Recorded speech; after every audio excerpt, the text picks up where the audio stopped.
महामाये श्रीपीठे सुरपूजिते शङ्खचक्र गदा हस्ते महालक्ष्मी नमोऽस्तुते। नमस्ते गरुडारूढे कोलासुरभयङ्करी सर्वपापहरे देवी महालक्ष्मी नमोऽस्तुते। सर्वज्ञे सर्ववरदे सर्वदुष्टभयङ्करी सर्वदुःखहरे देवी महालक्ष्मी नमोऽस्तुते। सिद्धिबुद्धिप्रदे देवी भुक्तिमुक्तिप्रदायिनी मन्त्रमूर्ते सदा देवी महालक्ष्मी नमोऽस्तुते। आद्यन्तरहिते देवी आदिशक्ति महेश्वरी योगज्ञे योगसम्भूते महालक्ष्मी नमोऽस्तुते। स्थूलसूक्ष्म महारौद्रे महाशक्ति महोदरे महापापहरे देवी महालक्ष्मी नमोऽस्तुते। पद्मासनस्थिते देवी परब्रह्मस्वरूपिणी परमेशी जगन्मातः महालक्ष्मी नमोऽस्तुते। श्वेताम्बरधरे देवी नानालङ्कारभूषिते जगस्थिते जगन्मातः महालक्ष्मी नमोऽस्तुते।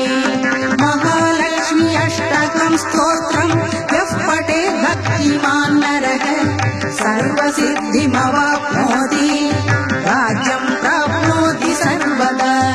एककालं पठेत् नित्यं महापापविनाशनं द्विकाले यः पठेत् नित्यं धनधान्यसमन्वितः।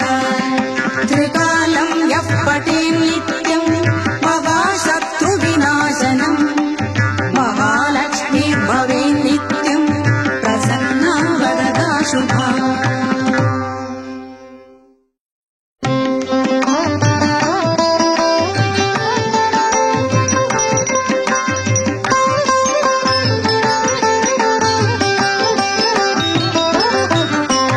नमस्तेऽस्तु महामाये श्रीपीठे सुरपूजिते शङ्खचक्र गदा हस्ते महालक्ष्मी नमोऽस्तुते। नमस्ते गरुडारूढे कोलासुरभयङ्करी सर्वपापहरे देवी महालक्ष्मी नमोऽस्तुते। सर्वज्ञे सर्ववरदे सर्वदुष्टभयङ्करी सर्वदुःखहरे देवी महालक्ष्मी नमोऽस्तुते। सिद्धिबुद्धिप्रदे देवी भुक्तिमुक्तिप्रदायिनी मन्त्रमूर्ते सदा देवी महालक्ष्मी नमोऽस्तुते। आद्यन्तरहिते देवी आदिशक्ति महेश्वरी योगज्ञे योगसम्भूते महालक्ष्मी नमोऽस्तुते। स्थूलसूक्ष्म महारौद्रे महाशक्ति महोदरे महापापहरे देवी महालक्ष्मी नमोऽस्तुते। पद्मासनस्थिते देवी परब्रह्मस्वरूपिणी परमेशी जगन्मातः महालक्ष्मी नमोऽस्तुते।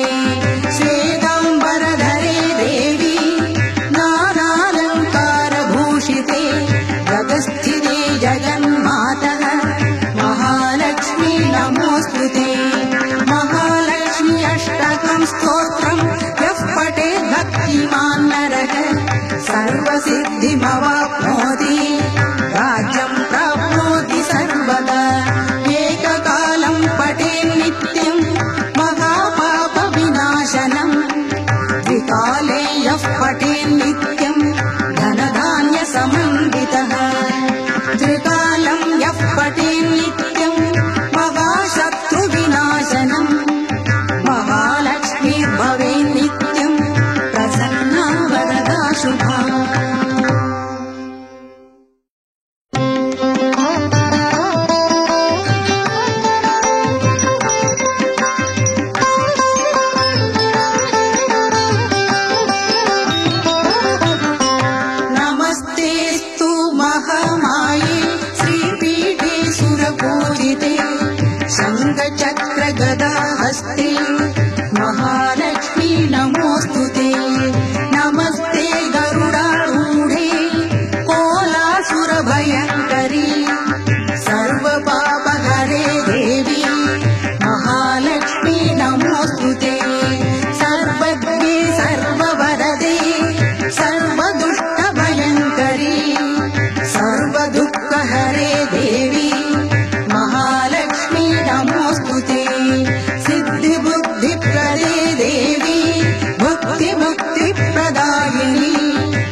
योगज्ञे योगसम्भूते महालक्ष्मी नमोऽस्तुते स्थूलसूक्ष्म महारौद्रे महाशक्ति महोदरे महापापहरे देवी महालक्ष्मी नमोऽस्तुते पद्मासनस्थिते देवी परब्रह्मस्वरूपिणी परमेशी जगन्मातः महालक्ष्मी नमोऽस्तुते श्वेताम्बरधरे देवी नानालङ्कारभूषिते जगस्थिते जगन्मातः महालक्ष्मी नमोऽस्तुते महालक्ष्मी अष्टकं स्तोत्रं यः पठेत् भक्तिमान् नरः सर्वसिद्धिमवाप्नोति